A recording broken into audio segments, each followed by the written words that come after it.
تاریخ کی کتابوں میں کچھ کردار ایسے ہیں جو وقت کے ساتھ دھندلا جاتے ہیں، مگر کچھ ایسے بھی ہیں جن کا نام صدیوں بعد بھی تلوار کے جنگار اور گرجدار لہجے میں سنائی دیتا ہے۔ ٹیپو سلطان انہی میں سے ایک تھے۔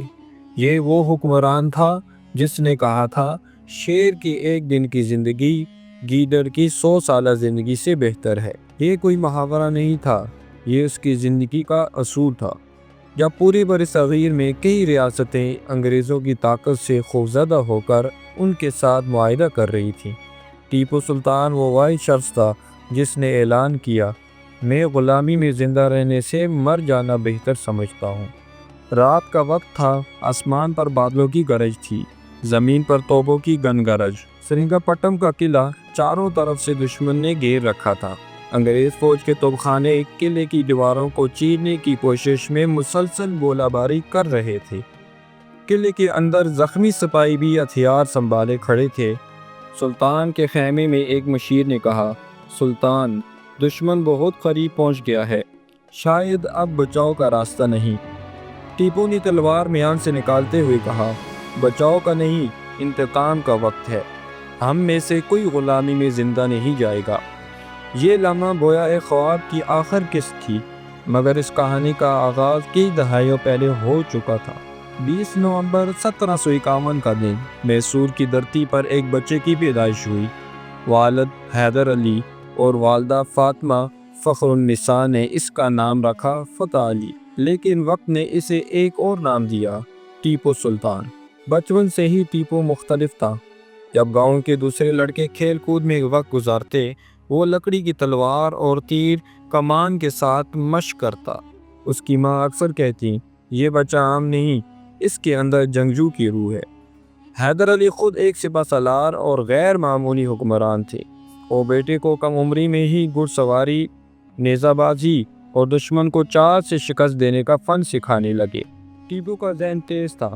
وہ عربی، فارسی اور اردو میں تعلیم حاصل کرنے کے ساتھ ساتھ فوجی حکمت عملی کے اصول بھی یاد کرتا۔ جب ٹیپو سلطان صرف 15 برس کا تھا، باپ نے اسے اپنے ساتھ میدان جنگ میں لے جانا شروع کر دیا۔ پہلا بڑا موقع اس وقت آیا جب میسور کی فوج مرہٹوں سے نبرد آزما تھی۔ کچے عمر کا یہ نوجوان اپنے قد سے بڑی تلوار تھامے دشمن کی صفوں میں دوڑتا نظر آتا۔ ایک موقع پر مرہٹا سپاہی نے اس پر حملہ کیا، مگر ٹیپو نے گھوڑے سے چھلانگ لگا کر بجلی کی تیزی سے وار کیا۔ یہ دیکھ کر حیدر علی نے مسکرا کر کہا، یہ بچہ نہیں، میسور کا مستقبل ہے۔ 18ویں صدی کے وسط میں میسور کی ریاست تیزی سے طاقتور ہو رہی تھی۔ حیدر علی ایک عام سپاہی سے اٹھ کر سپہ سالار اور پھر حکمران بن گئے تھے۔ وہ اپنی ذاتی ذہانت، تیز فیصلوں اور جنگی حکمت عملی کے باعث دشمنوں کے لیے خوف کی علامت بن چکے تھے۔ میسور نہ صرف زرخیز زمینوں کا مالک تھا، بلکہ اس کے پاس مضبوط فوج، جدید توپ خانہ اور تربیت یافتہ گھڑسوار دستے تھے۔ ٹیپو بچپن سے اپنے والد کی یہ فتوحات قریب سے دیکھ رہا تھا۔ جب بھی کوئی مہم شروع ہوتی، وہ باپ کے ساتھ نکلتا اور جنگی منصوبہ بندی کو عملی طور پر دیکھتا۔ اس دوران ٹیپو نے توپ خانے کے استعمال، فوجی مارچ کی ترتیب اور دشمن کو گھیرنے کی حکمت عملی کو اچھی طرح سیکھ لیا۔ اس دور میں ایسٹ انڈیا کمپنی تیزی سے ہندوستان میں اپنے قدم جما رہی تھی۔ کئی ریاستیں انگریزوں کے ساتھ تجارتی معاہدے کر کے مطمئن تھیں، مگر حقیقت یہ تھی کہ کمپنی کا اصل مقصد سیاسی اور فوجی قبضہ تھا۔ انگریزوں نے مرہٹوں اور نظام حیدرآباد جیسے طاقتور حریفوں کے ساتھ بھی اتحاد بنا کر میسور کو گھیرنے کی کوششیں شروع کر دی۔ حیدر علی کو بخوبی اندازہ تھا کہ اگر ایک بار انگریزوں نے میسور پر قبضہ کر لیا تو پھر اس دھرتی پر کبھی آزادی کا سورج نہیں نکلے گا۔ اس لیے انہوں نے فوجی تیاری بڑھا دی۔ نئے ہتھیار، بہتر توپیں اور نوجوان سپاہیوں کی بڑی تعداد فوج میں شامل کی گئی۔ سال 1767 میں پہلی اینگلو میسور جنگ شروع ہوئی۔ اس وقت ٹیپو سلطان کی عمر صرف 16 برس تھی، لیکن باپ نے اسے ایک علیحدہ دستے کی کمان سونپی۔ یہ دستہ ایک عام محاذ پر تعینات تھا، جہاں دشمن کی پیش قدمی روکنی تھی۔ ایک صبح انگریز اور ان کے اتحادی فوجی بڑے جھنڈے کے ساتھ میسور کی سرحد میں داخل ہوئے۔ ٹیپو نے جوان مگر پختہ لہجے میں اپنے سپاہیوں سے کہا، یاد رکھو، آج ہم صرف اپنی زمین نہیں، اپنی آنے والی نسلوں کی آزادی کا دفاع کر رہے ہیں۔ لڑائی شروع ہوئی تو ٹیپو نے تیز اور غیر متوقع چال چلی۔ اس نے دشمن کو ایک تنگ وادی میں پھنسایا جہاں میسوری توپ خانے نے بھرپور گولہ باری کی۔ چند گھنٹوں میں دشمن کی صفیں ٹوٹ گئیں۔ یہ ٹیپو کی پہلی بڑی کامیابی تھی اور اس نے باپ کے دل میں اپنے بیٹے کے لیے بے پناہ فخر پیدا کر دیا۔ اس کامیابی کے بعد حیدر علی نے ٹیپو کو صرف میدانی جنگ کا سپاہی نہیں بلکہ ایک لیڈر کے طور پر تیار کرنا شروع کیا۔ وہ اسے دربار میں ساتھ بٹھاتے، سیاسی فیصلوں میں شریک کرتے اور مختلف ریاستوں کی سفیروں سے ملاقات کا موقع دیتے۔ ٹیپو نے صرف جنگ ہی نہیں بلکہ سفارتکاری، معیشت اور حکمرانی کا فن بھی سیکھنا شروع کیا۔ ایک روز حیدر علی نے بیٹے سے کہا، بیٹا، ایک حکمران کی تلوار اس کی فوج ہے لیکن دھار اس کی عوام کی محبت۔ اگر عوام تم سے خوش ہیں تو تمہیں کوئی شکست نہیں دے سکتا۔ یہ الفاظ ٹیپو کے دل میں نقش ہو گئی اور یہی سوچ بعد میں اس کی حکمرانی کا بنیادی اصول بنی۔ 1767 سے شروع ہونے والی پہلی اینگلو میسور جنگ کئی محاذوں پر لڑی گئی۔ انگریزوں نے مرہٹوں اور نظام حیدرآباد کے ساتھ مل کر میسور کو گھیرنے کی کوشش کی، مگر حیدر علی اور نوجوان ٹیپو نے دشمن کو ایک کے بعد ایک مارکے میں پیچھے دھکیل دیا۔ ایک اہم موقع پر ٹیپو سلطان نے رات کے وقت اچانک حملہ کیا جس میں دشمن کے رسد اور اسلحے پر بڑی ذخیرے پر قبضہ ہو گیا۔ یہ کامیابی دشمن کے حوصلے توڑنے کے لیے کافی تھی۔ آخر کار 1769 میں مدراس معاہدہ ہوا جس کے تحت انگریزوں نے میسور کی خود مختاری تسلیم کی اور جنگ ختم ہوئی۔ یہ جنگ ٹیپو کے لیے ایک سکول کی مانند تھی جہاں اس نے جنگ کی سیاست، دشمن کی نفسیات اور اتحاد و دھوکے کی حقیقت کو قریب سے دیکھا۔ پہلی اینگلو میسور جنگ کے بعد حیدر علی نے بیٹے کو باضابطہ طور پر اپنا ولی عہد نامزد کر دیا۔ ٹیپو اب صرف شہزادہ نہیں رہا بلکہ ریاست کا آئندہ سلطان سمجھا جانے لگا۔ وہ اہم فوجی مہمات کی قیادت کرتا، ریاستی معاملات میں حصہ لیتا اور رعایا کے مسائل حل کرنے کے لیے دعوے کرتا۔ ایک دن دربار میں ایک کسان نے شکایت کی کہ جاگیردار اس کی زمین پر قبضہ کر رہا ہے۔ ٹیپو نے فوراً حکم دیا، زمین اس کی اصل مالک کو لوٹائی جائے۔ اگر کسی نے دوبارہ ظلم کیا تو میسور کے قانون کا قیدی ہوگا، چاہے وہ جاگیردار ہی کیوں نہ ہو۔ یہ انصاف پسندی عوام کے دلوں میں گھر کرنے لگی اور ٹیپو کی مقبولیت بڑھتی گئی۔ 1780 میں حالات پھر بگڑنے لگے۔ انگریزوں نے فرانسیسیوں کے ساتھ میسور کے تعلقات کو خطرہ قرار دیتے ہوئے پھر سے فوجی کارروائیاں شروع کر دی۔ یہ دوسری اینگلو میسور جنگ تھی جو پہلے سے بھی زیادہ خونی اور مشکل ثابت ہونے والی تھی۔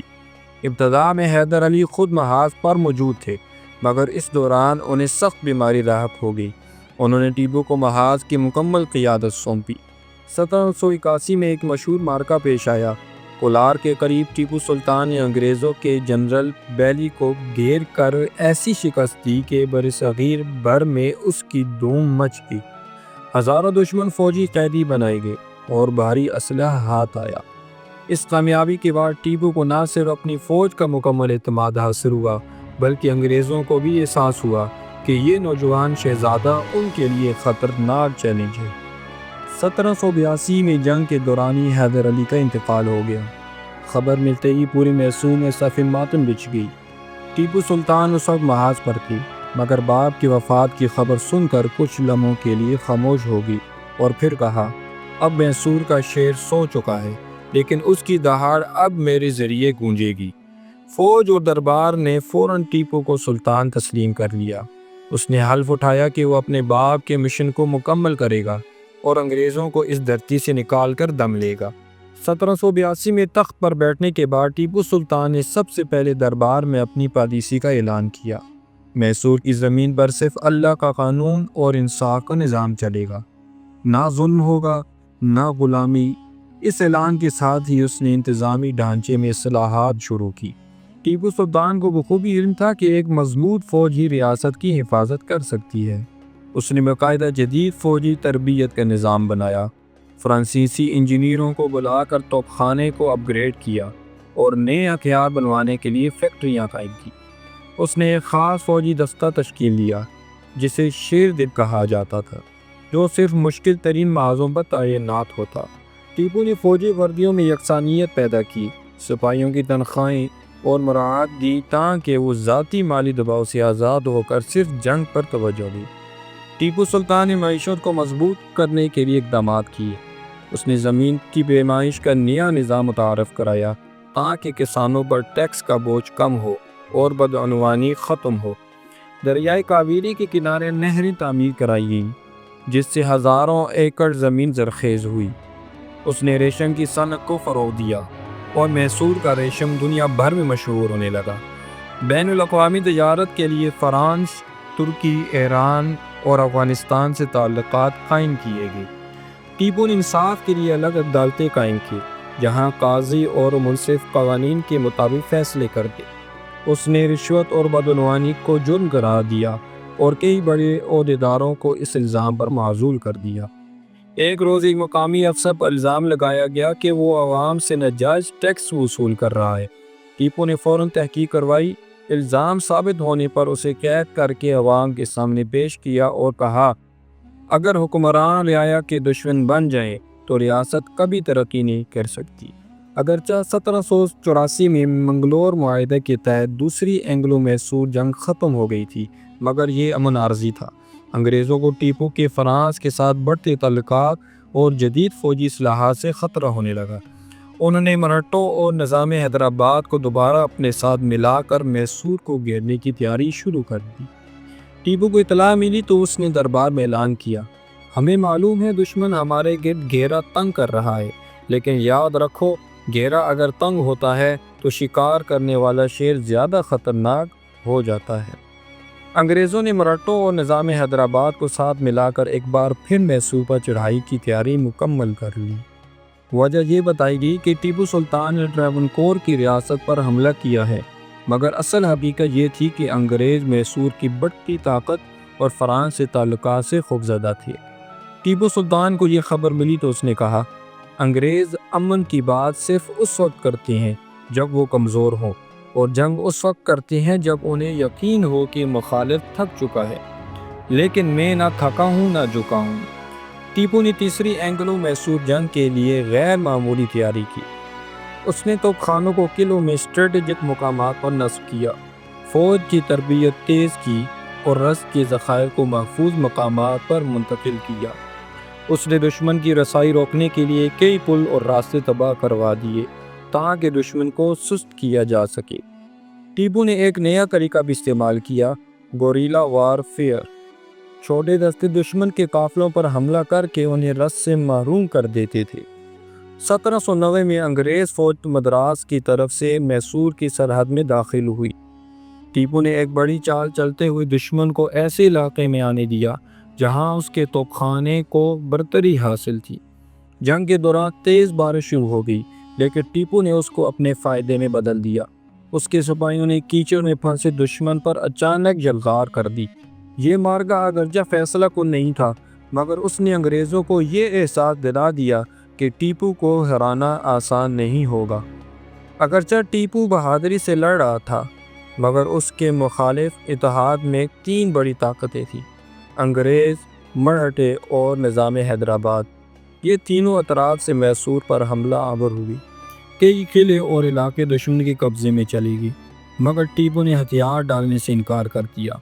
اس نے اپنے کمانڈروں سے کہا، ہماری زمین کا ہر انچ خون سے واپس لیں گے، چاہے ہمیں اپنی جان ہی کیوں نہ دینی پڑے۔ 1792 میں سرنگا پٹم کے قریب حتمی مارکا ہوا۔ ٹیپو سلطان نے بھرپور مزاحمت کی، لیکن دشمن کی تعداد اور وسائل بہت زیادہ تھے۔ آخر کار اسے جنگ بندی پر مجبور ہونا پڑا۔ سرنگا پٹم معاہدہ کے تحت ٹیپو کو اپنی آدھی ریاست دشمنوں کو دینی پڑی اور بھاری تاوان ادا کرنے کا وعدہ کرنا پڑا۔ اس کے دو بیٹوں کو انگریزوں کے پاس جرگمال کے طور پر بھیجنا پڑا۔ جب بیٹوں کو لے جایا جا رہا تھا، ٹیپو نے ان کی پیشانی چوم کر کہا، بیٹوں، تم قیدی نہیں، میسور کے شیر کے بچے ہو۔ یاد رکھو، تمہارا باغ اب بھی جھکا نہیں ہے۔ جنگ کا آخری دن 4 مئی 1899 سرنگا پٹم کے قلعے کے بعد توپوں کی گنگرج، گولیوں کی بارش اور میدان جنگ پر گرتے ہوئے سپاہیوں کی چیخ و پکار سنائی دے رہی ہے۔ دھوئیں اور بارود کی بو ہوا میں بسی ہوئی ہے۔ برطانوی لشکر نے قلعے کا محاصرہ تیز کر دیا ہے۔ انگریز توپ خانے کے دھماکے قلعے کی دیواروں کو چیر رہے ہیں۔ ٹیپو سلطان اپنے گھوڑے پر سوار، کاندھے پر تلوار اور آنکھوں میں بجلی کی سی چمک قلعے کے اندر سپاہیوں کو جوش و ولولہ دے رہے ہیں۔ ان کے چہرے پر نہ خوف ہے، نہ ہچکچاہٹ، صرف ایک عزم، آزادی یا شہادت ان کے لبوں سے نکلتا ہے۔ شیر کی ایک دن کی زندگی گیدڑ کی 100 سالہ زندگی سے بہتر ہے۔ بارود کی بو ہر طرف پھیلی ہوئی تھی۔ توپوں کی گنگرج، تلواروں کی ٹکر اور زخمی سپاہیوں کی چیخیں آسمان کو لرزا رہی تھی۔ سرنگا پٹم کی فصیلیں گولیوں اور دھماکوں سے لرز رہی تھی، لیکن ان سب ہنگاموں کے بیچ ایک شخص ابھی بھی اپنی جگہ ڈٹا ہوا تھا، ٹیپو سلطان۔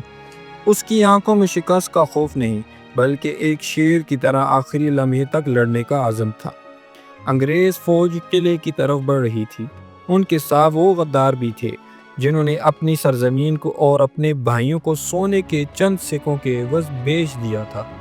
قلعے کے اندر کے دروازے ٹوٹنے کی آواز گونجی، سپاہی ایک ایک کر کے گرتے جا رہے تھے، مگر ٹیپو سلطان آگے بڑھ کر خود جنگ میں کود پڑا۔ شیر کی ایک دن کی زندگی گیدڑ کی 100 سالہ زندگی سے بہتر ہے۔ اس کا یہ جملہ اس دن سرنگا پٹم کی فضا میں گونج رہا تھا۔ انگریز کمانڈر نے ٹیپو سلطان کو دیکھتے ہی حکم دیا، زندہ پکڑو، یہ ہمارا سب سے بڑا انعام ہے۔ مگر ٹیپو سلطان نے کہہ کر لگایا اور اپنی تلوار سے 2 دشمنوں کو کاٹ کر زمین پر گرا دیا۔